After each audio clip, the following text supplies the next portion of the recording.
عايشة حياتك في الworst case scenario. ايه هي أسوأ حاجة ممكن تحصل لي ومصدقة انها هتحصل؟ وده طبعا مسبب لك قلق وتوتر وقلة نوم ومشاكل في رتم الأكل، وحقيقي مش عارفة تستمتعي بحياتك. كل ده بسبب ان في فكرة اتحكمت فيكي، فكرة ان الأسوأ كده كده جاي، وان كل اللي جاي حاجات وحشة هتحصل لك.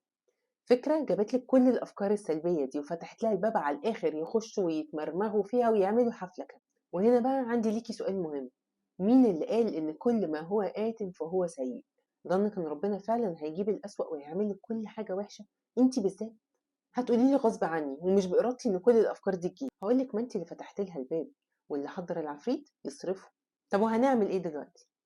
هاقول لِك إن إحنا محتاجين أول حاجة نوقّف الحفلة والدوشة اللي بتدور في دماغِك دي، وواحدة واحدة نبدأ نطرد المعازيم المزعجين من دماغِك.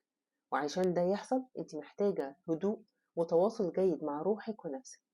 تمرين النهارده هيكون عن الmeditation، وده حاجة حقيقي سهلة وبسيطة جدًا إنها تتعمل، وليها أثر طيب جدًا في النفس.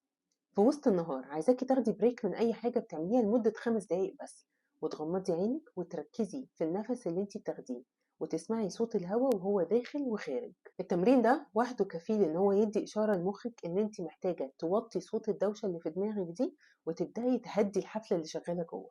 واحدة واحدة الموضوع ده هيبدأ يجيب نتيجة، وبعد كده نبدأ في مرحلة إن إحنا نطرد المعازيم المزعجين اللي جوّه في دماغِك دي.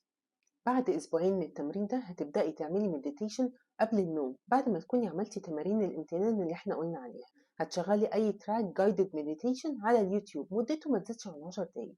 هتعملي تنظيم للنفس زي ما هو بيقول، وفي نفس الوقت هتكوني بتستمعي للموسيقى أو الأصوات الطبيعة اللي هما مشغلينها في الفيديو.